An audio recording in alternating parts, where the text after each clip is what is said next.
BJP drawing Lakshman Rekha for allies, no compromise on defence, finance and home ministry and MEA birds.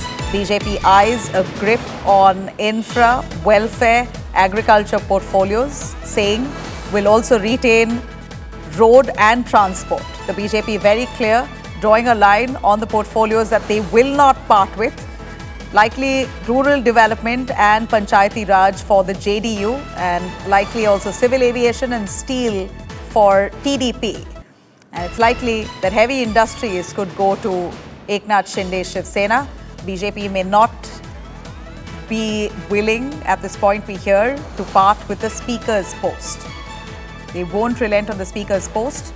BJP may give deputy speaker's post to TDP. Big updates as we know that this could be the insides of the deliberations there. We hear that the BJP has refused to part with some of the key portfolios.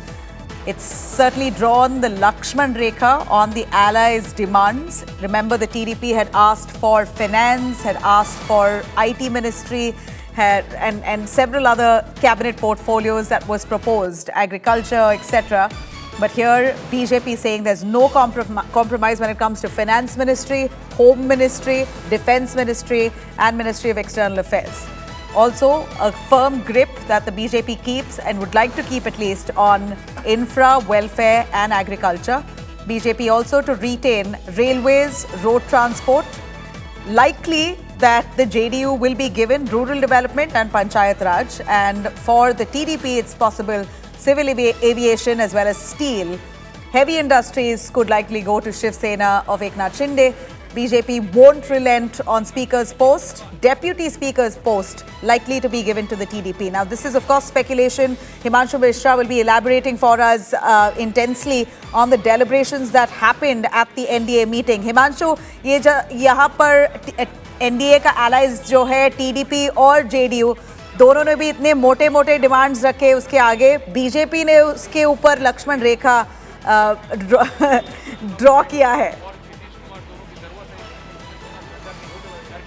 देखिए, बिल्कुल draw करने की वजह भी है क्योंकि CCS यानी कि कैबिनेट कमेटी ऑन सिक्योरिटी, उसमें ये रायसीना हिल पे जो चारों मिनिस्ट्री है नबीला, चाहे वो फाइनेंस हो, एक्सटर्नल अफेयर हो, डिफेंस हो या होम हो, इन चारों मिनिस्ट्रीज पे बीजेपी अपना होल्ड रखना चाहती है। वो किसी भी अलायंस पार्टनर को नहीं देना चाहती है और ये बात क्लियरली सभी अलायंस पार्टनर को कह दी गई है।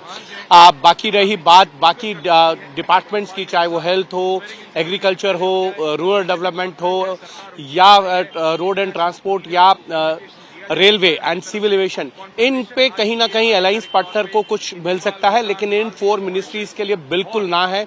बिकॉज ऑफ दैट सबसे बड़ा कारण ये है कि ये बहुत ही महत्वपूर्ण मंत्रालय है जो सरकार की पॉलिसीज को बनाने का काम करते हैं। हर जगह इनकी इंपॉर्टेंस होती है। हर कैबिनेट से पहले मोस्टली जो है सीसीएस का होता है और देश की सुरक्षा को लेकर जो कैबिनेट कमेटी ऑन सिक्योरिटी है वो हर टाइम रिव्यू भी करती है और सरकार के लिए अगर कोई बड़े डिफेंस से रिलेटेड इक्विपमेंट या बाकी चीजें खरीदनी होती है तो सीसीएस से अप्रूवल होती है और इसीलिए बीजेपी नहीं चाहती है किसी भी कीमत पे ये जो है चारों पोर्टफोलियो जो है अलायंस पार्टनर को दिए जाए। बट जब अटल बिहारी वाजपेयी के लीडरशिप में सरकार चलती थी तब डिफेंस जो है वो जॉर्ज फर्नांडिस को दिया गया था, लेकिन आपको याद होगा कि बीजेपी ने बाकी तीनों पोर्टफोलियो जो है अपने पास रखे थे, फाइनेंस हो या एक्सटर्नल अफेयर या होम, ये पोर्टफोलियो जो है वो बीजेपी के पास है। जॉर्ज फर्नांडिस एक टेस्टेड लीडर थे भारतीय जनता पार्टी की उस वक्त की जो लीडरशिप है, लेकिन इस बार बीजेपी को इस तरीके का कोई भी रिस्क नहीं लेना चाहती है। एंड सबसे बड़ी बात यह है कि बीजेपी स्पीकर का पद भी नहीं देना चाहती है। उनको लगता है कि कभी कोई ऐसी जरूरत आन पड़ी और ये दल अगर कहीं कुछ इधर उधर होते हैं तो उसके लिए सबसे ज्यादा महत्वपूर्ण पद जो है स्पीकर का होता है। स्पीकर के लिए टीडीपी का एक क्लेम था, उनका ये कहना है कि 1998 में स्पीकर का जो पद है वो टीडीपी को दिया गया था, लेकिन तब टीडीपी सरकार के अंदर शामिल नहीं थी, यानी शामिल के तौर पर, यानी कि उनका कोई कैबिनेट रिप्रेजेंटेशन नहीं था। जीएम बालयोगी जो है वो स्पीकर बनाए गए थे, लेकिन उनके निधन के बाद जो है स्पीकर का पद मनोहर जोशी को दिया गया जो शिवसेना से आते थे, लेकिन उसके बाद टीडीपी जो है सरकार में शामिल भी हुए और उनके मंत्री भी बने। येरेन नायडू से लेकर तमाम नेताओं को केंद्र सरकार के अंदर जो है एनरोल्ड किया गया था।